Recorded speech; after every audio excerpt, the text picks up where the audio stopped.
அஸ்வின்ஸ் இனிப்பு காரம் பேக்கரி மற்றும் செல்வ உணவகம். நீங்க இப்ப பாத்தீங்கன்னா புஷ்பான்னு ஒரு படம் ஓடுது. அந்த படத்துல செம்மரக்கட்டையை வெட்டி விற்கிறது தப்பு. ஆனா வெட்டி விற்கிறது கடத்துறவன் கதாநாயகன். அதை தடுக்க போராடுற காவல்துறை இருக்காங்க, அவன் வில்லன். அந்த வில்லன் தற்கொலை பண்ணி செத்துறதா படம் வருது. அப்ப நல்லவன் நேர்மைக்கு இந்த குற்றத்தை தடுக்க போராடுகிற காவல்துறை தோத்து செத்து போகுது. இந்த குற்றவாளிகள் அவன் கதாநாயகனா சமூகத்துக்கு போற்றப்படுறான் அப்படின்னா எப்படி கட்டமைக்கப்படுது சொல்லுங்க? எப்படி கட்டமைக்கப்படுது? அரசு அறிவை வளர்க்கும் கல்வியை தனியாருக்கு விற்க கொடுத்துருச்சு, உயிரை காக்கும் மருத்துவத்தை தனியாருக்கு விற்க கொடுத்துருச்சு, சாலை ஓடுதல் பராமரித்தலை தனியார் கொடுத்துருச்சு, ஒரு இடம் விட்டு இடம்பெயர்ற போக்குவரத்தை தனியார் கொடுத்துருச்சு. அது விண்ணூர்லேருந்து தொடர்வண்டியிலிருந்து எல்லாம். நாட்டின் பாதுகாப்பு இராணுவத்தையே தனியார்ட்ட கொடுத்துருச்சு. 100 விழுக்காடு அந்நிய முதலீடை கொண்டு வரலான்னு இருந்துச்சு. சீருடை ஒருத்தன் தைக்கிறான், உணவு ஒருத்தன் பரிமாறான். உங்களுக்கு விளங்குதுன்னு நினைக்கிறேன். எல்லாமே போயிட்டுது. இது எல்லாத்தையுமே கொடுத்துருச்சு இந்த நாடு. மின் உற்பத்தி விநியோகம் தனியா இருக்கு, சூரிய ஒளி மின்பூங்கா தனியா இருக்கு, காற்றாலா தனியா இருக்கு, எல்லாம் தனியா இருக்கு. ஆனா சாராயம் மட்டும் அரசு விக்குது அப்படின்னா எவ்வளவு பெரிய கொடுமை இருக்கு பாரு. இது அநீதின்னு நீங்க நினைக்கிறீங்களா இல்லையா? எந்த ஒரு வேலையாவது பணியிட மாற்றமா, பணி நியமனமா, இல்ல பணி உயர்வா பணம் கொடுக்காம உங்களால சாதிச்சிட முடியும்னு யாராவது சொல்லு. நேர்மை. கோயில் கருவறையில இருந்து கல்லறை வரைக்கும் காசு இருக்கு. நீங்க சிறப்பு தரிசனம் வேணுமா காசு கொடுக்கணும், நீங்க பிரசவ அறையா காசு கொடுக்கணும். அப்ப எல்லாமே பணம் பணம் பணம்னு. இது எப்படி சொல்றது, சகிக்க முடியாத ஒரு அநீதி. இதத்தான் பகத்சிங் சொல்றான். விடுதலை இந்தியாவில் இல்ல, அடிமை இந்தியாவில் சொல்றான். வெளிப்படையாகவே அநீதிகளால் கட்டமைக்கப்பட்டுருச்சு. உங்களால ஊழல் லஞ்சம் இருக்குன்னு தெரியும், தடுக்க முடியுமா? உங்களால வழக்கொள்ளை இருக்குன்னு தெரியும், தடுக்க முடியுமா? முடியல பாருங்க, முடியல. அப்ப என்ன செய்யறது? இந்த சமூகத்தை தகர்க்கணும்டாங்கிறான். புதுசா வேற சமூகம் கட்டணும். ஒரே தீர்வு புரட்சி தான், ரெவல்யூஷன் தான். அது ஒன்னாலதான் தலைகள் மாற்றத்தை ஏற்படுத்த முடியும். சீர்திருத்தம் வேற, புரட்சி வேற.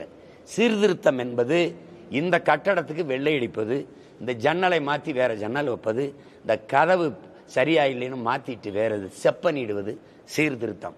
இந்த கட்டடத்தை இடிச்சிட்டு வேற கட்டடம் விருப்பம் போல நல்ல கட்டடம் கட்டுவதுங்கிறதான் புரட்சி.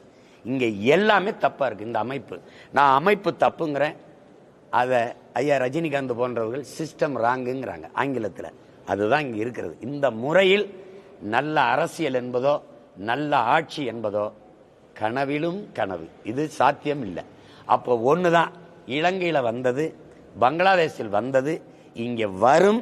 வருமானு கேட்காதீங்க, வருது, வரும், காத்திருங்க. இந்த பக்கத்தில் இங்க நடந்தது, இங்க நடந்தது, அது ட்ரெய்லர் தான். பங்களாதேஷ் இலங்கையின் முன்னோட்டம் தான்.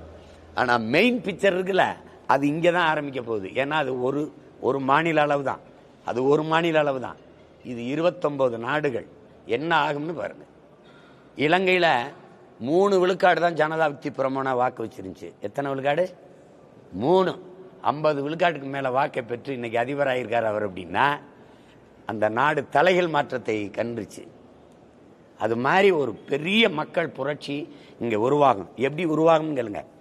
1,00,000 போராட்டங்களுக்கு நாங்க கடந்த 3 ஆண்டுகளில் அனுமதி கொடுத்திருக்கோம்னு சட்டசபையில் மாண்புமிகு ஐயா தமிழக முதல்வர் அவர்கள் பேசினது இருக்கு. 1,00,000 போராட்டங்கள்னா 1,00,000 பிரச்சனைகள் மக்களுக்கு இருக்குது. இன்னும் இருக்குது, இன்னும் இருக்குது. அரசுக்கே பிரச்சனை இப்ப போராடுது. பார்த்திருக்கீங்க, இப்ப பாக்குறீங்க. உங்களுக்கு நீதி தர மாட்டேங்குதே, தொகுதி சீரமைப்புன்னு பாதிப்பு பேர். அப்ப நீங்களே வர்றீங்க, களத்துக்கு வர்றீங்க. இப்போ 1,00,000 பிரச்சனைகள் அங்கொன்று அங்கொன்று அங்கொன்று அங்கொன்றுமா சிறு சிறு நெருப்பு துண்டுகளாக எரிஞ்சு கொண்டு இருக்குது, கனண்டு கொண்டு இருக்குது. ஒரு நேரத்தில் படக்குன்னு இந்த நெருப்புகள் ஒன்றிணையும் போது அது பெரும் தீயா, புரட்சி தீயா பற்றி எரியும். அப்ப இவர்கள் எவர்களும் எதிர் நிற்க முடியாது. அன்னைக்கு ஒருத்தன் அதுக்குள்ள இந்த நெருப்புல இருந்து ஒருத்தன் வருவான். அவன் அன்னைக்கு நீங்க பார்க்க தான் போறீங்க. இப்ப நான் பேசுனதெல்லாம் சும்மா எல்லாம் விளையாட்டு பேசிட்டு இருக்கேன்னு நினைக்கிறீங்க. நீங்க காத்து விற்கப்படும் சொன்ன நீங்க யாரும் நம்பல, இதெல்லாம் நடக்கும் சொன்ன யாரும் நம்பல. இதை நீங்க நம்புங்க, நடக்கும், நடக்கும். இவங்க அதை நோக்கித்தான் கொண்டு போயிட்டு இருக்காங்க. இதை பற்றி மக்களுக்கு 100 விழுக்காடு கல்வி கொடுக்கணும், பசிங்கிற சொல்லு இல்லாம ஒழிக்கணும், ஏழ்மை வறுமையை ஒழிக்கணும், படித்த இளைஞர்களுக்கு வேலை வாய்ப்பை பெருக்க கொடுக்கணும். அதை பற்றி யோசிக்காம இதுல சீர்திருத்தம் பண்றேன். அதாவது இந்த சாலையில் நீங்கள் போகும்போது டேக் டைவர்ஷன் பாருங்க, இப்படி டேக் டைவர்ஷன், இப்படி திரும்பு அப்படின்னு. அது மாதிரி இந்த பிரச்சனை ஒன்றையும் தள்ளி திருப்புறது. இப்போ கால் மேலே கால் போட்டு செய்தித்தாள் படிச்சுட்டு இருப்பார் முதலாளி, நாய் இங்கே நிற்கும், ரொட்டி துண்டு தட்டில் இருக்கும், எடுத்து இப்படி வீசுவார். அது போய் எடுத்துக்கிட்டு இங்கே வந்து நின்று மறுபடியும் வாலாட்டம், இந்த பக்கம் வீசுவார். போய் எடுத்துகிட்டு வந்து இங்கே நின்று வாலாட்டம், அப்புறம் இந்த பக்கம் வீசுவார். அப்புறம் போய் எடுத்துகிட்டு வந்து தின்னுட்டு சாப்பிட்டு வந்து வாலாட்டம். எங்களை நாயினும் கீழாக மதித்து இந்த ஆட்சியாளர்கள் பல்வேறு பிரச்சனைங்கிற ரொட்டி துண்டுகளை இங்கே மும்மொழி கொள்கை இங்கிட்டு வீசு, அப்புறம் இது இங்கிட்டு வீசு அப்படின்னு நாங்கள் இந்த ஆட்சியில் நடக்கிற தீமைகள் குறைகள் எதையும் பேசாமல் என்ன இப்படி நடந்துருச்சு, இது ஒரு 4 மாதம், இது ஒரு 2 மாதம் பேசுவோமா, இப்போ ஒரு 2 வாரம் பேசுவீங்களா, அப்புறம் வேற ஒன்று வரும் பாருங்க, வரும். இப்படிதான் இந்த பிரச்சனைங்கிற பிஸ்கட், இந்த ரொட்டி மக்களுக்கு வீசப்பட்டுக்கிட்டே இருக்கு.